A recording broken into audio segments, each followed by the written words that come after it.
No dia 3 de janeiro, o mundo acordou com uma notícia chocante. Nicolás Maduro, o presidente da Venezuela, foi capturado em uma operação militar americana chamada Absolute Resolve. Mas nos bastidores, uma teoria perturbadora começou a circular. E se não foi apenas forças militares americanas? E se os próprios generais de Maduro o traíram?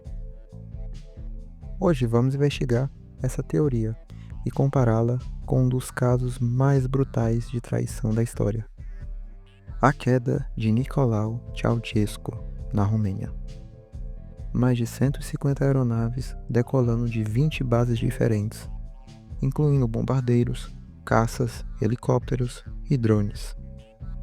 Os Estados Unidos não economizaram em recursos, mas o elemento mais intrigante foi a inteligência no solo. Segundo relatos, a CIA tinha um agente infiltrado e próximo a Maduro. Alguém capaz de monitorar cada movimento dele e apontar sua localização exata no momento certo. Quem será essa pessoa? Isso ninguém ainda sabe. Bem, houve combate real. Vídeos mostram explosões em vários pontos de Caracas. O Ministério da Defesa venezuelana, Vladimir Padrini, confirmou que grande parte da equipe de segurança de Maduro morreu durante a ação. Cuba declarou que cerca de 32 dos seus militares foram mortos. Os militares que protegiam Maduro. Mas aqui está o detalhe crucial: Maduro caiu, mas o chavismo não. Delcy Rodrigues assumiu como presidente interina. Padrino Lopes e Deodados Cabello mantiveram seus postos. O regime continua de pé, apenas sem Maduro. E é aqui que a teoria ganha força. Muitos analistas começaram a questionar: será que a cúpula chavista entregou Maduro para salvar o próprio pescoço?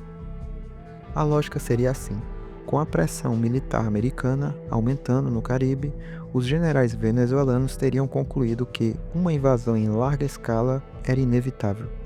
Para evitar um destino pior, uma invasão total como aconteceu no Panamá em 1989, eles teriam feito um acordo. O acordo seria simples: entreguem Maduro e vocês podem continuar governando. Os Estados Unidos ganham petróleo venezuelano e influência na região. O chavismo sobrevive, agora sob Delcy Rodrigues. Há indícios que sustentam essa teoria. Primeiro, alguém de dentro forneceu a localização exata de Maduro. Isso não foi sorte, foi informação privilegiada. Segundo, após a captura, Delcy Rodrigues imediatamente começou a falar em cooperação e relações respeitosas com Washington. Terceiro, o regime não desmoronou, ele apenas trocou de rosto. Mas há um problema gigante com essa teoria. Houve combate pesado. Dezenas de militares morreram, incluindo a segurança cubana de Maduro. Se realmente houvesse um acordo, a operação seria mais limpa, sem tanto sangue derramado. Para entender se essa teoria faz sentido, precisamos olhar para um ponto de vista histórico. Nicolau Ceausescu, na Romênia. Em dezembro de 1989, Ceausescu governava a Romênia há 24 anos com mão de ferro. Ele construiu um culto à personalidade. Tinha a Securitate, uma das polícias secretas mais temidas da Europa, e acreditava ter lealdade total de seus generais.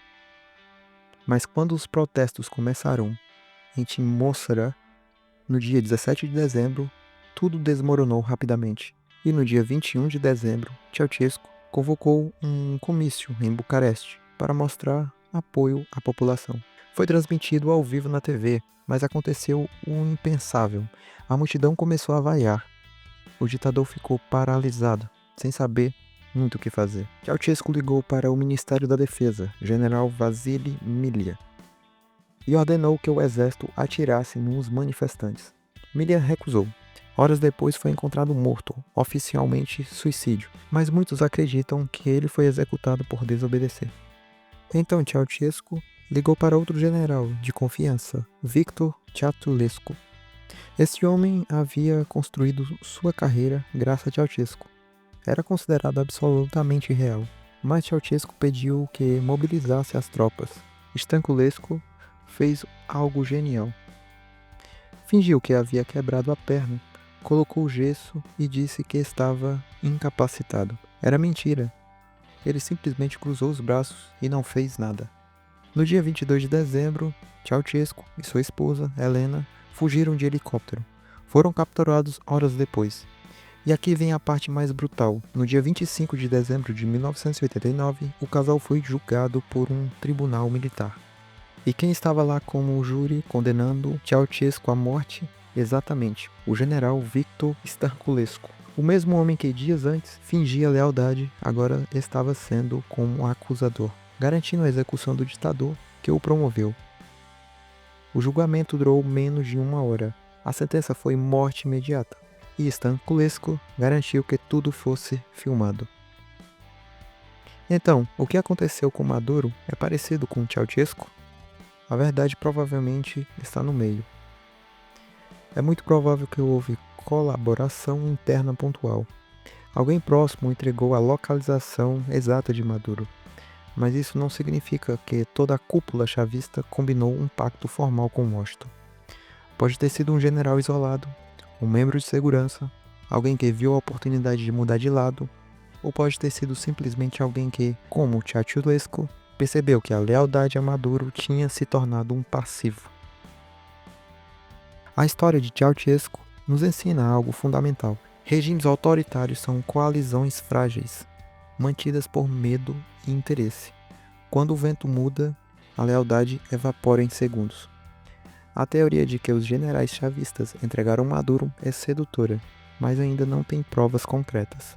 Porém, os próximos dias ou semanas vão revelar muito. Se Dercy Gonçalves continua governando tranquilamente, se houver alívio de sanções, se acordos comerciais favorecerem as empresas americanas, se a oposição venezuelana for mantida à margem, então a teoria da traição ganha força.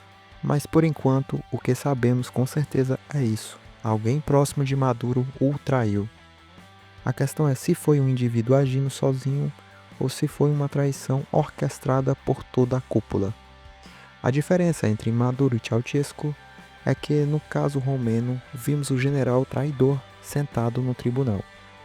No caso venezuelano, o traidor ainda está nas sombras, e talvez assim ele esteja agora ocupando um cargo importante no novo governo, sorrindo e fingindo que sempre foi leal à transição, porque no final ditadores não caem apenas por força externa. Eles caem quando aqueles que o sustentaram decidem que está na hora de pular do barco antes que ele afunde completamente.